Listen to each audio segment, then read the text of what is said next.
अब हम पढ़ने जा रहे हैं सेंटेंसेस के टाइप। सेंटेंसेस के ना मेनली 3 टाइप होते हैं। उसमें पहला है हमारा सिंपल सेंटेंस। सिंपल सेंटेंस कुछ नहीं है, बस एक इंडिपेंडेंट क्लॉज होगा, यानी एक इंडिपेंडेंट क्लॉज जो होगा वो ही पूरा हमारा कहलाया जाता है सिंपल सेंटेंस। उसके अंदर ही पूरी बात हो जाती है। अब उसके कुछ एग्जांपल देख लेते हैं। सिंपल सेंटेंस के एग्जांपल क्या हो सकते हैं, जैसे आई कैन स्पीक इंग्लिश। अब इसके अंदर एक सब्जेक्ट था, एक वर्ब थी और पूरी बात भी समझ में आ गई। आई कैन स्पीक इंग्लिश का मतलब क्या हुआ, मैं इंग्लिश बोल सकता हूं, यानी आपको पूरी थॉट, मैंने जो मेरी थॉट थी ना, थॉट मेरी सोच, वो मैंने आप तक पहुंचा दी कि जी मैं इंग्लिश बोल सकता हूं। आओ अगले सेंटेंस में आओ। आई एम हैप्पी, इसके अंदर भी एक सब्जेक्ट, एक वर्ब, एक क्लॉज हुआ। और कैसा क्लॉज है, इंडिपेंडेंट क्लॉज है ये, इसको किसी और क्लॉज की जरूरत नहीं है अपनी बात पहुंचाने के लिए। आई एम हैप्पी का मतलब मैं खुश हूं, बात खत्म। मैं यही तो कहना चाहता हूं कि इस वक्त मैं खुश हूं। आ जाओ अगले सेंटेंस पे। शी क्राइज, इसके अंदर भी एक सब्जेक्ट और एक वर्ब, वह रोती है, बस बात खत्म हो गई। यानी एक क्लॉज है इन सब में, देखो गौर से देखो, एक एक क्लॉज है और एक ही क्लॉज में पूरी बात खत्म हो जाती है। इसे हम कहते हैं सिंपल सेंटेंस। अब आगे बढ़ते हैं हमारे दूसरे टाइप की तरफ। दूसरा टाइप क्या है हमारा, कंपाउंड सेंटेंस। कंपाउंड सेंटेंस में क्या होता है, 2 या 2 से ज्यादा इंडिपेंडेंट क्लॉज होते हैं। सिंपल में एक था, लेकिन कंपाउंड में 2 होते हैं। 2 या 2 से ज्यादा इंडिपेंडेंट क्लॉज होंगे और जो आपस में ना कोऑर्डिनेट करेंगे। कोऑर्डिनेट का मतलब उनका आपस में कोई ना कोई रिश्ता होगा। अच्छा, यानी इनका आपस में कोई रिलेशन होगा। 2 इंडिपेंडेंट क्लॉज हुए, उनका आपस में कोई कोऑर्डिनेशन हुआ और साथ में याद रखना इनके बीच में या तो कॉमा लगा होगा या कोई सेमीकोलन होगा या फिर कोई कंजंक्शन यूज होगी। कंजंक्शन जैसे बट, ऑल्सो, एंड, इनका इस्तेमाल किया गया होगा इन दोनों को जोड़ने के लिए। अब ये बातें तो समझ लिया, अब एग्जांपल से इसको और क्लियर करते हैं कि हम क्या कहने की कोशिश कर रहे हैं। तो आइए कंपाउंड सेंटेंस को पढ़ लेते हैं। एग्जांपल है हमारा, I want to go to work. अब ये पूरा जो क्लॉज है ये एक अपने आप में क्लॉज है, एक सब्जेक्ट ये रहा, एक वर्ब ये रही, ठीक है। I want to go to work, मैं काम पे जाना चाहता हूं, okay. But I am tired, ये हुई हमारी कंजंक्शन और यहां कॉमा लगाना जरूरी होता है। एंड आई एम टायर्ड अपने आप में एक सब्जेक्ट ये रही, एक वर्ब ये रही, ये एक और अपने आप में इंडिपेंडेंट क्लॉज था। तो मैंने देखा ये 2 इंडिपेंडेंट क्लॉज हुए, आपस में इन्हें बट ने और कॉमा ने जोड़ दिया और तब जाके इसका पूरा मीनिंग निकल गया। तो इस तरह से हमने देखा ये था हमारा इंडिपेंडेंट क्लॉज 2 और जिसको हम बोल सकते हैं कंपाउंड सेंटेंस। अगला कंपाउंड सेंटेंस का एग्जांपल क्या है, आई विल किल यू। इसमें एक सब्जेक्ट आया, एक वर्ब आई, उसके बाद एक कंजंक्शन आया और यू विल किल मी, एक सब्जेक्ट आया, एक और वर्ब आई। तो ये भी हमने देखा 2 इंडिपेंडेंट क्लॉज थे, आपस में कॉमा और किसी कंजंक्शन से जुड़े हुए थे, एक दूसरे से कोऑर्डिनेट करते हुए, ये हमारा बना कंपाउंड सेंटेंस। आते हैं हमारे अगले एग्जांपल की तरफ। I am sitting and he is happy, एक सब्जेक्ट है, एक वर्ब है हमारी और एक और सब्जेक्ट है, एक और वर्ब है हमारी। अच्छा, तो ये भी हमारा क्या हो गया, कंपाउंड सेंटेंस। बिल्कुल गलत जवाब है। अगर आपको ऐसा लग रहा है तो बिल्कुल गलत जवाब है। क्यों, क्योंकि रटना नहीं है, हमें कॉन्सेप्ट समझना। आइए ध्यान से देखें इसको। आई एम सिटिंग, मैं बैठा हुआ हूं। अगला क्या, एंड ही स्लीपिंग, इनका आपस में कोई तुकबंदी है, कोई जोड़ है, बिल्कुल भी नहीं है। जबकि हमने पढ़ा क्या कि इंडिपेंडेंट क्लॉज तो होने चाहिए 2 और साथ में उसमें कोई कोऑर्डिनेशन होना चाहिए, उनका आपस में कोई रिश्ता भी होना चाहिए। ये नहीं कि एक क्लॉज तो कुछ और कह रहा है, दूसरा क्लॉज कुछ और कह रहा है। That can be done. तो आइए अब देख लेते हैं हमारा कॉम्प्लेक्स सेंटेंस क्या होता है। कॉम्प्लेक्स सेंटेंस में कुछ भी नहीं है, क्या, एक इंडिपेंडेंट क्लॉज होगा और एक डिपेंडेंट क्लॉज होगा। इंडिपेंडेंट क्लॉज को मेन क्लॉज भी कहते हैं और डिपेंडेंट क्लॉज को सबऑर्डिनेट क्लॉज भी कहते हैं। यानी एक तो मेन हो गया और एक उसके साथ में हेल्पिंग वाला हो गया। आइए इसके एग्जांपल से इसको और अच्छे से समझ लेते हैं। एग्जांपल है, ऑल्दो ही वाज वेल्दी, हालांकि वो वेल्दी तो है, अमीर तो है, स्टिल ही वाज अनहैप्पी। अब ही वाज अनहैप्पी अपने आप में एक इंडिपेंडेंट है कि नहीं, कि वह खुश नहीं था, वह उदास था, इसका मतलब ये तो अपने आप में डिपेंडेंट क्लॉज हो गया। तो इसको मैंने कह दिया क्या, ये अपने आप में इंडिपेंडेंट क्लॉज है, ठीक है। लेकिन ऑल्दो ही वाज वेल्दी, हालांकि वो वेल्दी, अब ये मुझे कुछ समझ में नहीं आया, इसका मीनिंग क्या हुआ, यानी कंप्लीट डिटेल इंफॉर्मेशन मुझे नहीं पता लग पाई। यानी ये मेरा था क्या, डिपेंडेंट क्लॉज था।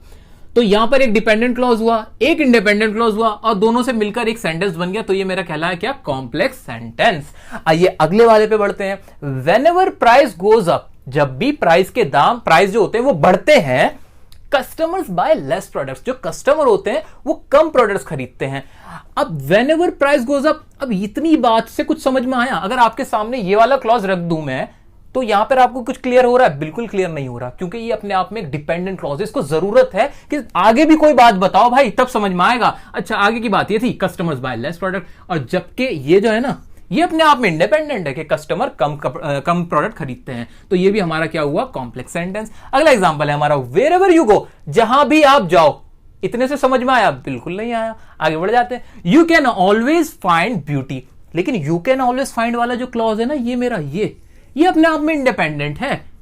अगर मैं कहूं कि आप कहीं भी जाओ आपको ब्यूटी मिल सकती है, you can always find beauty, आप हमेशा ब्यूटी पा सकते हो, खूबसूरती सुंदरता मिल सकती है आपको, तो ये क्लियर है। हाँ, अपने आप में एक बात कंप्लीट लग रही है, लेकिन वेयर एवर यू गो अगर मैं यहां तक रखूं ना सिर्फ, तो मुझे कुछ क्लियर नहीं हो रहा। तो ये दो क्लॉज थे यहां भी, एक ये था और एक ये था, दोनों से मिलकर क्या बन गया, हमारा एक कॉम्प्लेक्स सेंटेंस बन गया। अब हमारा टास्क सिर्फ यही रहता है कि एग्जाम में या कहीं भी आपसे कोई पूछे कि कौन सा टाइप ऑफ सेंटेंस है, आपको बस ये देखना है कि उसके अंदर डिपेंडेंट क्लॉज है कि इंडिपेंडेंट क्लॉज है। तो आइए अब देख लेते हैं जल्दी से कुछ एक्सरसाइज और उसको अच्छे से कर लेते हैं ताकि हमारी प्रैक्टिस हो जाए।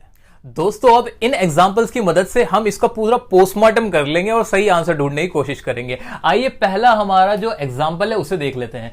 2 minutes ago the child was fast asleep but now he is wide awake। अब इतना बड़ा सेंटेंस है, अब आप बताइए कौन सा टाइप ऑफ सेंटेंस है। जैसे मैंने यहां पे कॉमा देखा और बट देखा ना, मेरे दिमाग में घंटी बजी। घंटी क्या बजी कि कंपाउंड सेंटेंस में मैंने पढ़ा है कि कंजंक्शन का इस्तेमाल होता है और दो इंडिपेंडेंट क्लॉज होते हैं। क्या ये दो इंडिपेंडेंट क्लॉज है? देख लेता हूं।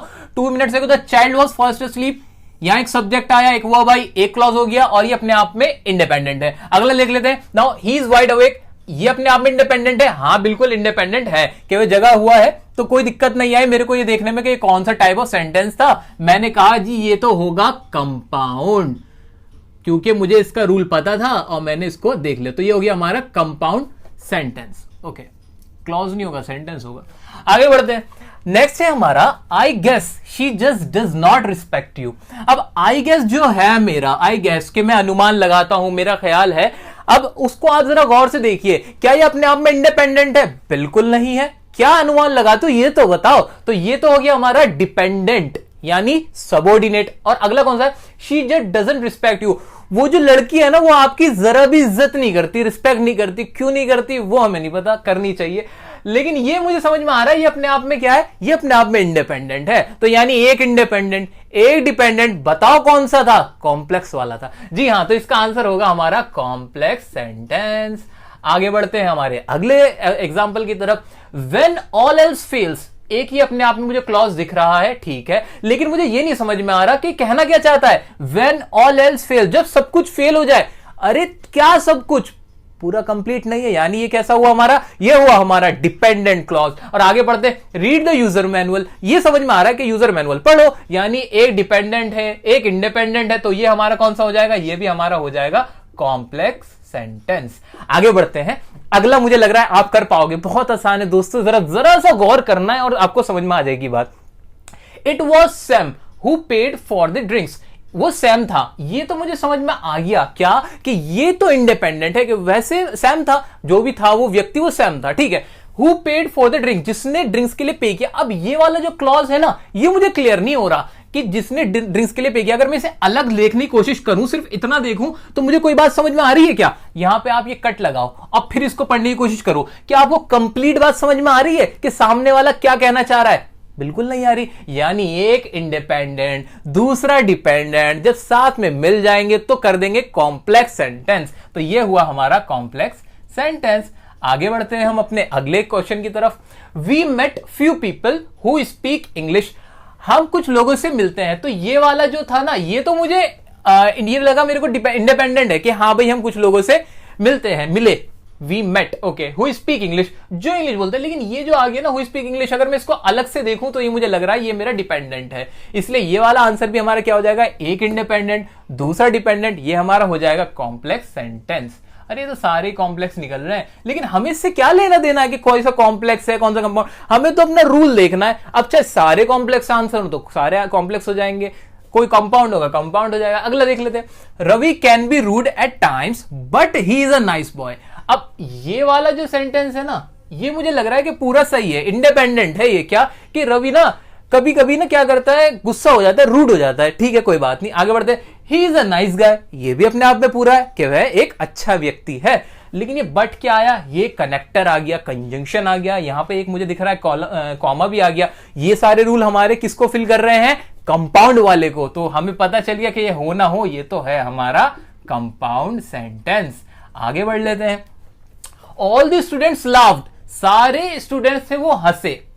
कब हंसे, when the teacher cracked a joke, जब टीचर ने जोक सुनाया। तो मुझे समझ में आया कि ये भी एक क्या था, हमारा एक डिपेंडेंट क्लॉज था, इसलिए हमने इसको कह दिया ये हमारा कॉम्प्लेक्स सेंटेंस।